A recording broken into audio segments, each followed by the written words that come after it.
Welcome to the Real News Network. I'm Paul Jay, coming to you today from New York City. Now joining us is Michael Hudson. He's a distinguished research professor at the University of Missouri, Kansas City. He's also the author of many books, including Super Imperialism, The Economic Strategy of American Empire, and Trade, Development, and Foreign Debt, a history of theories of polarization versus convergence in the world economy. That's a mouthful. Thanks for joining us. Thank you. So President Obama's Deficit Commission has reported. The press, the media, most of the political punditry all seem far more worried about government debt than depression. Why? Because they're essentially appointed by the banking interest. When the government runs into debt, it has to borrow from the banks. They want to scale down government debt in order to scale down government taxes. So it's part of a 1-2 punch against the economy, basically.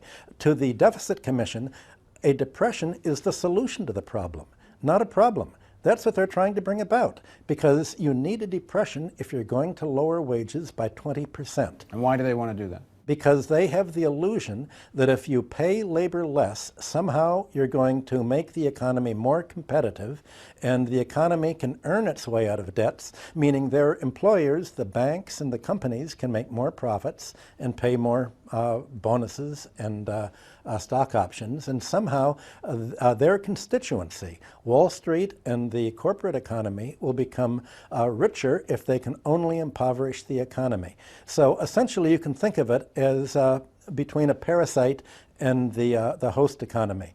A smart parasite in nature actually is in a symbiosis with the host and tries to steer it to new food. It wants the host to find new food, doesn't want it to get bigger.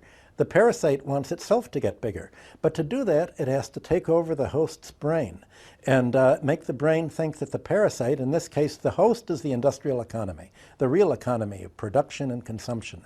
The parasite is basically the financial sector. That's the Deficit Commission. That's the largest financier of the Obama administration. Obama appointed Wall Street lobbyists for the Deficit Commission, and basically their mind is a one-track mind: reduce labor's wages. So what we have here is a dumb parasite, not a parasite. That's the problem that's facing the American economy today.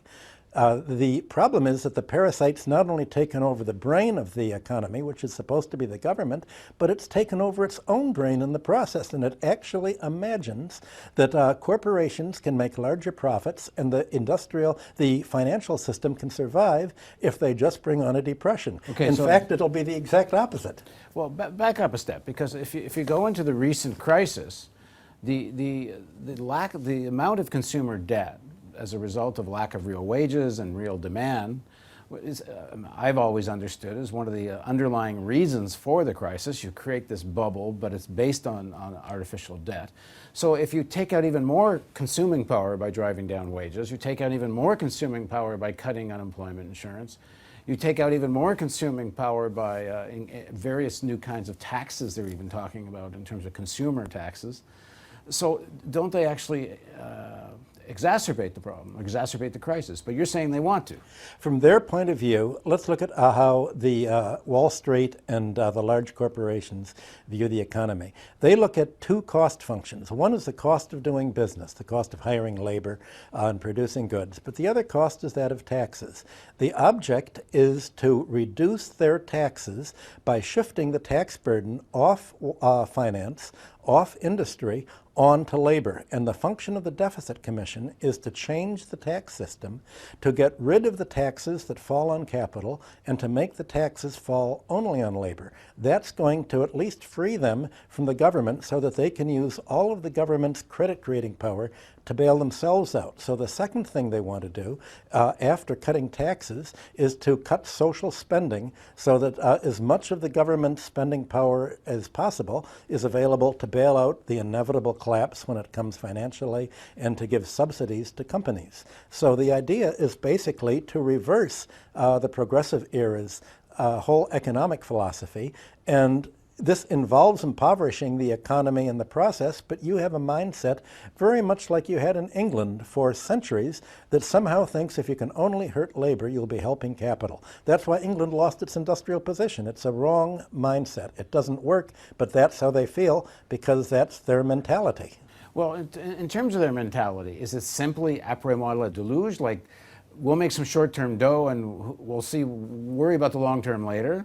Or do they actually believe somehow this creates something long-term? The financial sector has always lived in the long term. Already a century ago, you had financial books decrying the fact that banks and large lenders were hit and run. They would try to put investors into stocks and then they'd leave them there and take what they could. Right now, they realize that the game is over. All they can do is try to play for a little more time, as long as they can, pay themselves bonuses, pay themselves stock options, and most of the money that the government was creating in the form of quantitative easing recently, it's all the $600 billion is reported to have gone abroad. Already. So it's going to the BRIC countries, Brazil, Russia, India, China, third world countries. Where they can make money on the interest. Partly that, but they're buying foreign stocks, they're buying foreign assets, they're buying foreign real estate, mineral rights, they're buying everything they can. The rats are jumping ship. Okay, now you said because they realize the game is over. Why is the game over? And which game? For the time being, the ability to pay debts. They realize that a debt that can't be paid won't be. The economy is so deeply in debt, 1/3 of American real estate has mortgages in excess of its market price. So the Federal Reserve has come right out and said what we need is a reinflation. We need to restore the bubble economy. We need to push housing prices back up so that labor has to go into a lifetime of debt in order to afford access to housing. Now, you say quite correctly, but this is going to prevent labor from buying the goods and services. That's Say's law. But Alan Greenspan explained this very clearly a decade ago. He said there's something wonderful about debt. It's cured the labor problem. The workers are now one paycheck away from homelessness. If they go on strike, or if they're fired because they complain about working conditions, all of a sudden their interest rate goes up on their credit card. All of a sudden they miss their mortgage payment. They're losing the home. Alan Greenspan said debt is what has created stability of wages in this country, meaning steadily falling wages. In America, despite the amazing rise in productivity we've had in the last 30 years, real wages have actually gone down. All of the increase in productivity has been taken by the finance, insurance, and real estate sector, called the FIRE sector. Almost all of it by the financial sector. So all of this growth has been siphoned off, not taking the form of rising living standards, but taking the form of debt service, mainly interest and fees. The fees are as large as interest for the credit card companies, so it's all siphoned off financially. So instead of having industrial capitalism a century ago, we have a finance capitalism that actually is stifling industrial capitalism here. So what Alan Greenspan and others call the post-industrial economy is really neo-feudalism. It's a financialized economy where all of the surplus goes to the banks. And if you're a banker and somebody comes in and wants to take out a loan, you say, well, how much do you make? What are your how much do you spend on food? You realize that most workers in America have to spend 20% of their income just on basic goods and services, food, clothing, transportation to get to work.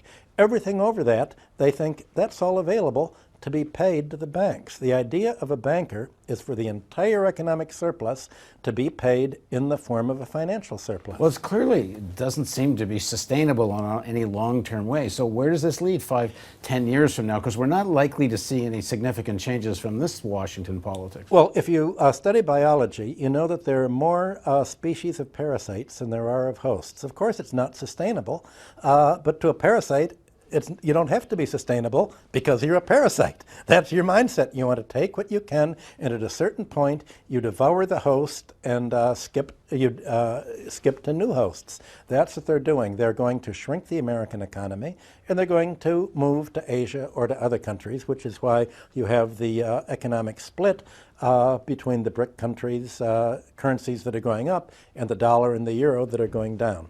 Thanks for joining us. Thanks. Thank you for joining us on the Real News Network.